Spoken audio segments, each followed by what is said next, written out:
अनमोल माँ के जो कॉन्सेप्ट्स हैं ना, उसके अंदर मदर मेथड्स हैं।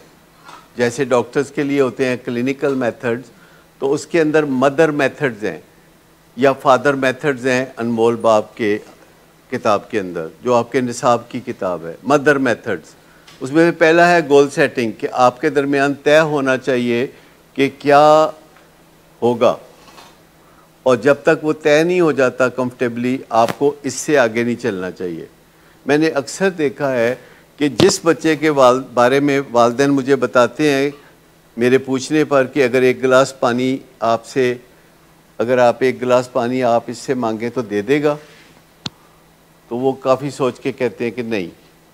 अब उस बच्चे को वो कह रहे होते हैं कि तू सीधे नू ना मिलते, तू राती छेती आया करते, तू नशा ना करया कर, उसको ये बातें कहना बनती है जो एक गिलास पानी नहीं दे सकता, उसको ये बातें कहना बनती नहीं है, फ्यूटाइल एफर्ट है।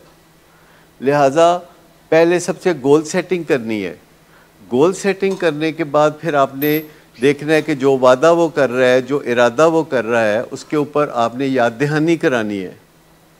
और उसके बाद जब वो काम थोड़ा बहुत भी करता नज़र आए तो आपने उसको नज़रअंदाज नहीं करना, आप जाके उसे शाबाश कहेंगे, इसको अनमोल शाबाश कहते हैं। और अगर वो कुछ और ही करता है और जो कुछ उसे करने के लिए आपने तैयार किया था वो नहीं करता, तो आप उसे बताते हैं कि आप दुखी हैं और उसको नज़र-ए-सानी करने की ज़रूरत है, और आपके लिए वो असासा है और आप उससे बहुत प्यार करते हैं, और ये बात कह के अच्छी उम्मीद का इजहार करके आप जाके सो जाते हैं। देखिए, जो बच्चे मेंटली हेल्दी हैं, जिसको मैं उर्दू में ट्रांसलेट करूँगा कि भला मानस हैं, वो बच्चे वो होते हैं जिनको आपको नहीं कहना पड़ता कि वो पढ़ें, जिनको आपको नहीं कहना पड़ता कि फ़लाँ से मिलना है, फ़लाँ से नहीं मिलना। वो माँ के तरफ देखते हैं कि किससे मिलना है, किससे नहीं मिलना। माँ अगर कहती है कि दादी अल मुँह नहीं करना तो उन्हें नहीं करना। माँ अगर कहती है कि तू फ़लाने चाचे नू नहीं शक्ल दिखानी तो उन्हें नहीं शक्ल दिखानी। अगर मामू जान से मिलना है, उन्हें मामू जान से मिलना है। तो जो बच्चे सेल्फ रियलाइजेशन की दौलत से माला मार हैं, जो बच्चे ये समझते हैं कि उन्होंने कुछ बनना है, उनके लिए ये नहीं है प्रोग्राम, ये उनके लिए है जो मानते नहीं।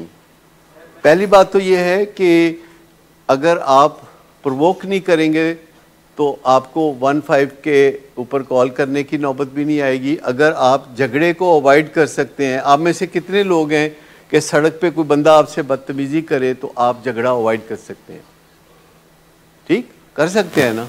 तो मुझे बताएं, सड़क पे अगर बंदा आपसे झगड़ा करना चाहता है और आप अवॉइड कर सकते हैं उस बंदे को जिसको आप कभी जानते ही नहीं, तो मुझे बताइए कि उस बंदे से झगड़ा क्यों नहीं अवॉइड हो सकता जिसे आप बचपन से जानते हैं, और जो बचपन में आप कपड़े बदल रहे होते थे और ऐन उस वक्त वो जब नंगा होता था तो वो भाग जाता था। तो बात ये सिंपल सी है कि क्या हमारे मुंह से नेचुरल फ्लो के साथ ये निकलता है कि तुमने वादा किया था, तुमने पूरा नहीं किया, मुझे दुख हुआ है, पर तुम स्टिल मुझे बहुत प्यारे हो, तुम मेरा असासा हो, मैं तुम्हें बहुत चाहती हूँ, मैं तुमसे कभी मायूस नहीं होंगी। और ये सिर्फ दिल में है, ये कहना कुछ नहीं है।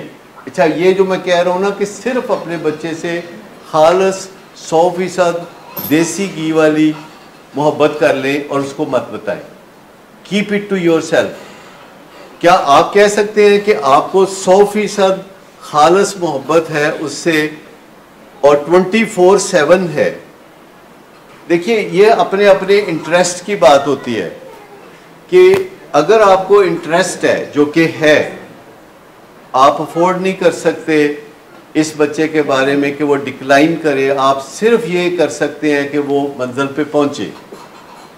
और जब आपके जहन में ये होता है और आपके पास कोई रास्ता नहीं होता मोहब्बत के अलावा, तो फिर आप करते हैं मोहब्बत। आपके पास कोई रीज़न होना चाहिए।